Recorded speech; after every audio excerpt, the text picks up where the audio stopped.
Hi, welcome to the first virtual note session. As you watch, make sure you're filling in your note guide. As you do that, keep in mind that the nice to know information is going to be white, and the more important things that you want to make sure you note down are going to be in some other color. Before we begin our unit, there are a couple of things I want you to know. Astronomy is the study of space, celestial objects, and the universe, or in other words, everything outside of the Earth's atmosphere. When we say the universe, what we really mean is everything that exists. Everything out there. So astronomy studies the universe.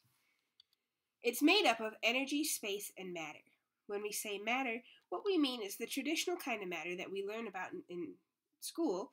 We got atoms made up of protons, neutrons, and electrons, and also what we consider dark matter. Dark matter is invisible, and really to have a good understanding of it, you got to have a whole lot more background in physics than anybody in this room is going to have. We're not going to cover dark matter or a form of energy called dark energy. What we will cover is a force in the universe that's called gravity. Gravity is the force that pulls everything together and holds all of the universe together, as well as everything in the universe. A lot of times in class, we'll talk about celestial objects. When I say that, all I really mean is a thing in space.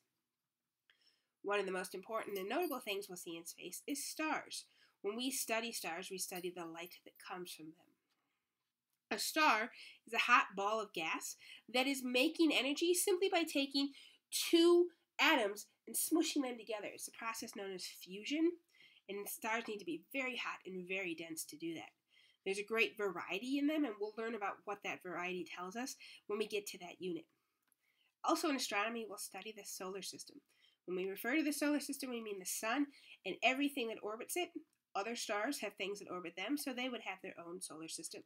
Within a solar system, there are planets, which are large spherical bodies that orbit the star, but aren't big enough to do fusion. There's also comets and asteroids that aren't typically round-shaped. Moons tend to orbit other objects, so moon would be something that might orbit a planet, like our moon or one of Jupiter's moons, or it could orbit a comet or an asteroid. And finally, there's other smaller bits of debris. We refer to those as meteoroids. Stars sometimes are grouped together. Our star is an isolated star, but it's within the nearest 20 light years. There's about 100 other stars. We refer to that as the stellar neighborhood. Some stars, though, are actually bound to other stars with gravity. So, for example, they might orbit each other, or there could be a whole bunch of them orbiting an area. We refer to those as star clusters. Other things in the galaxy that we'll encounter are nebulas. Nebulas are clouds of gas or dust. This is a famous one called the Pillars of Creation in the Eagle Nebula. And as many of you are probably interested in black holes. A black hole is essentially all of the matter in a star collapsed to a radius of 0. In other words, infinite density. And because light can't escape, it's black. So we can't photograph it, but we did take a picture of it with X-rays. This is a black hole we discovered in Cygnus, which is a constellation. All of these things I mentioned so far are together in a galaxy. A galaxy is a collection of millions, billions, or trillions of stars of gas and dust that are bound to each other with gravity. We are in the Milky Way galaxy. The Milky Way galaxy has about 2 billion stars. It's about 100,000 light years across, and it's what we call spiral shaped. And so it's got this, looks kind of like it's spinning inward. It is spinning, by the way. And we are in an outer spoke. So the main area here, it's really bright because there's so many stars here, and we're out of ways. When we look and we see the Milky Way across the sky, if you've ever been in a really dark place, you might have had a chance to see that. We're actually looking into this direction. This circle here indicates the area of our galaxy that we have the potential of finding planets, or in other words, the potential of finding something that might hold life. So when we look for aliens and things like that, we're looking in this teeny tiny part of this very large galaxy, which is only one of lots and lots of galaxies. And galaxies come in a lot of different forms. So this is the elliptical galaxy, the sombrero galaxy is. We are in our Milky Way is in a spherical galaxy, just like this one. This one's called the pinwheel galaxy. The two on the bottom are irregular shaped galaxy, meaning they don't have any specific shape to them. In this picture, each of these points of light are actually an entire galaxy. They're very, very far away, obviously. And so all of the stars we see are grouped together as just one little point of light. And so these represent groups of galaxies. Our galaxy is in what we call a local group, meaning the nearby galaxies. Ours have 46, and all of the galaxies in the universe are held together with gravity. Since astronomy has such very, very large numbers, we can deal with that with using a method known as scientific notation. You might have heard of it in previous classes, usually with small numbers. We use it with very, very large numbers. And so, for example, the Earth's mass is this very large number. Of course, that's very difficult to say, in addition to put into your calculator that most calculators don't have that number of digits. And so instead, we write it like this: 5.972 times 10 to the 24th kilograms. So what that's essentially meaning is if we take this number and multiply it by 10 to the 24th power, we'll get this very large number. An example that's a little easier to figure out is the diameter of Pluto. The New Horizons spacecraft recently measured Pluto's diameter as 2,370 kilometers. That's easy enough to figure out, but if we wanted to write that with scientific notation, we would write it like this: 2.37 times 10 to the third. 10 to the third is essentially 10 times 10 times 10, which is 1,000. So 2.37 times 1,000 is 2,370. Essentially, that 10 to the third power tells us how many points we're going to move the decimal point over. So the decimal point was right here, and if we move it 1, 2, 3 spaces, we get our overall number, and that's why this is 10 to the third. It doesn't work that way always, but when we deal with these very large numbers, that's the way it is. In this class, we're not going to be converting back and forth between scientific notation and regular, so you don't have to worry about that. You do need to be familiar with it, so you do need to know, for example, that 6 times 10 to the 24th is a much larger number than 9 times 10 to the second. Much later in the semester, we'll also be working with these numbers in a calculator. That takes a little bit of practice.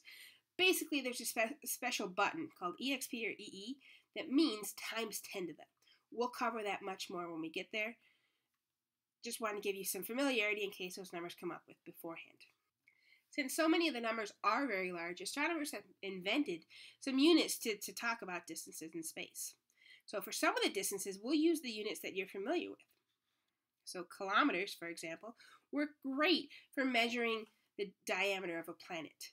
That's a number that's small enough that we can work with on a regular basis. So for example, the diameter of Pluto, as I mentioned, is 2,370.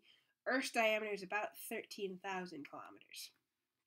But when we start trying to talk about the distance between things within the solar system, those numbers start to get really, really big. So instead, astronomers invented a unit called the astronomical unit, or AU for short. By definition, it's the average distance between the Earth and the Sun. So the Earth's distance is 1 AU. Mars is 1.52 AU from the Sun. What that essentially tells us is that Mars is 1.52 times as far from the Sun as Earth is. 1 AU is a huge distance. But when we start talking about things outside of our solar system, those distances are so large that even AU is too small. For example, our next closest star, Proxima Centauri, is 27,000 AU away from Earth. That's just the closest one. Most stars are even further than that, and so AU is too small. So another made-up distance that you've probably heard of before is called a light year, or the distance light travels in a year in a vacuum. We say a vacuum so that there's no air resistance to get in the way and slow light down. So light is about the fastest thing that we can move. The idea of talking about a distance in terms of a year is probably familiar to you. So for example, I live about 2.5 miles away from school, but I usually say, oh, I live about 7 minutes away because that's how long it takes me to get here. When I describe that, I'm not describing a time. I'm trying to describe how far I live from Earth. The same idea when we say a light year, we're talking about the distance of something. Proxima Centauri is 4.22 light years away. It's a much more manageable number to work with than 27,000 AUs. 4.22 light years away, means that light emitted 4 years, 11 weeks, and 3 days ago is just now getting to Earth. The final official unit we'll talk about is a parsec, and to be honest, I'm really just throwing that out there. We're never going to talk about it again because it's fairly difficult to understand. A parsec is the distance a star must be in order for its observed parallax to be exactly 1 AU. That's really confusing. Parallax is just a way of measuring angles in order to calculate distances with trigonometry. All I care about that you know is that parsec is longer than a light year. And that's it. Finally, sometimes we don't care about the actual unit. Sometimes all we care about is how big something is compared to the Earth or the Sun. So if it's a planet, we would compare it to Earth. If it's a star, we would compare it to the Sun.